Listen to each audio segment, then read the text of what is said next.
Hello everybody, I'm Audrey Purnell, Roy Hard voice teacher in Santiago de Chile. Today I want to talk to you about finding your professional voice.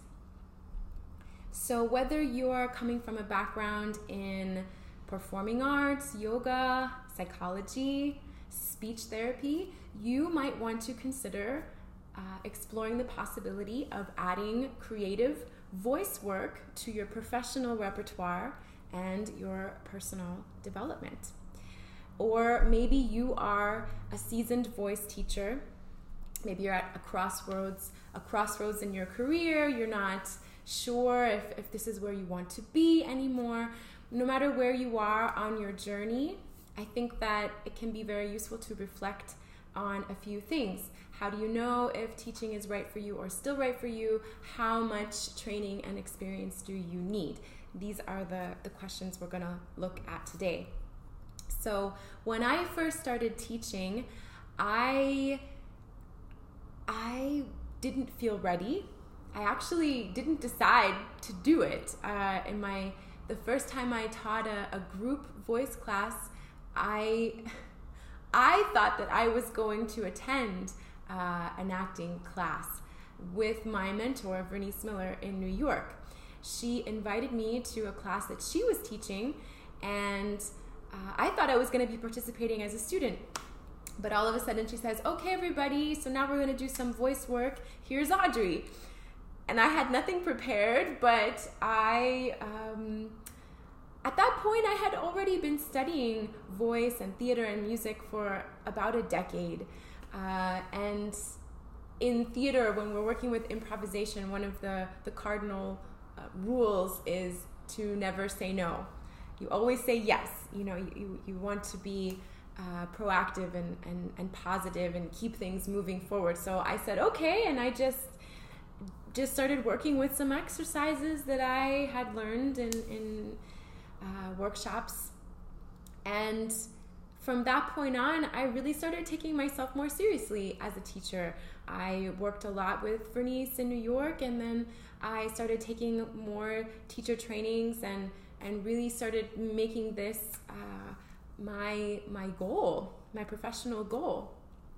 And you know, from that first class that I led with her, I knew that teaching was right for me.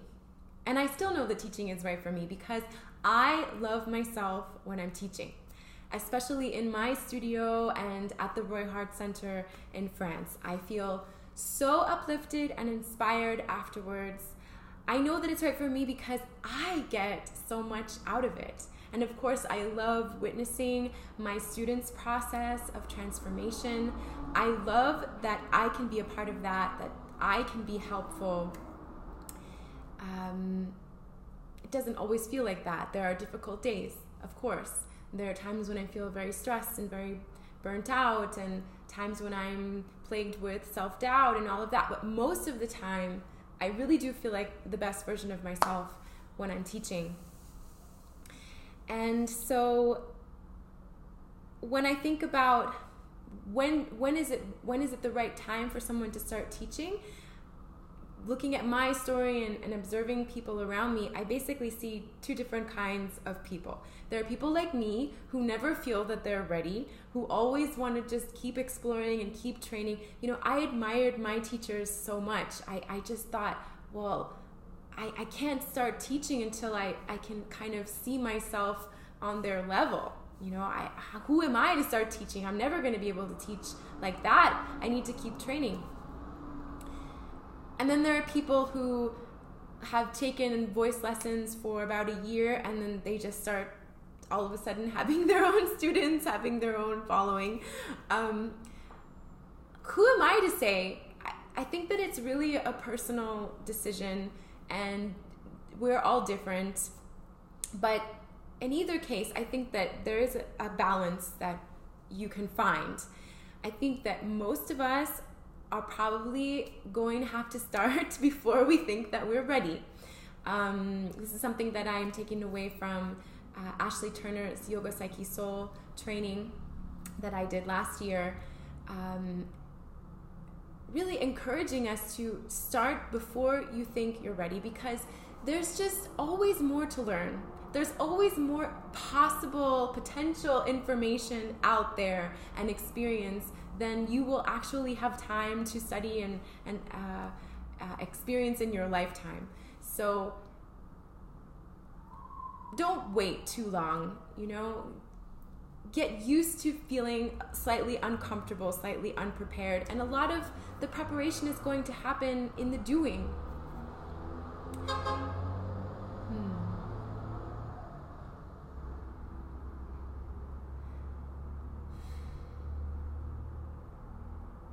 You have to start before you think you're ready, knowing that you have your whole life to continue working. Just because I might not think I'm ready doesn't mean that I don't already have things that I can offer, valuable knowledge and experience that I can offer to other people. So start before you think you're ready, and also continue to keep training. I naively thought before I started teaching that, okay, so first you do your training, you have your college years, maybe you go on to do a master's degree, I don't know, and then at a certain point you're teaching and you don't need to study anymore. And that's just not been the truth of my experience, because your instrument is constantly changing. You need to keep working on yourself and your voice. You might want to refresh your pedagogic practice. It might get monotonous to teach the same things over and over, and you need to keep yourself inspired. And also because the older that I get, the more distance there is between me and some of the students coming in. And the students coming in nowadays who are 20 years old are not necessarily facing the same kinds of things that I faced when I was 20 years old. So it could be very useful to continue to go to different kinds of seminars to get to kind of update yourself on what's going on in the world. Who are these people who are coming through my doors? And especially, I think it's wise to consider taking some kind of business training, especially if you're interested in being a freelancer. Because at a certain point, it really doesn't matter how good a teacher you are, because word of mouth just isn't enough anymore. You need to have training in business and marketing and publicity if you want to attract enough students so that you're not working 60 hours a week as a teacher or as a therapist. At a certain point, it really doesn't matter how much education you have, because being a really amazing teacher doesn't necessarily translate into getting more numbers through the door. And also, when I think about the topic of finding your professional voice, again, it's not just about what you do in your practice. It's just as much about your messaging, your branding, how you communicate who you are, what you're offering, to whom, who is your target audience. All of that is just as much a part of what it is to find your professional voice. And that is what I have been working on with Ashley Turner in her program, Yoga, Psyche, Soul. I really recommend it to anybody who is a therapist or a yoga teacher. I found it extremely helpful as a voice teacher to do a training like that, that allowed me to get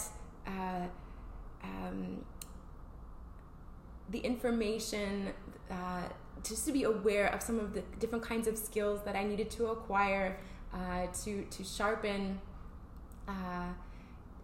just to get smarter as a business person, but from a holistic, creative, spiritual perspective. So I really recommend her course, and I'm very excited to keep sharing my thoughts on how to find your professional voice, how to thrive as a professional artist, teacher, or therapist in the next coming weeks.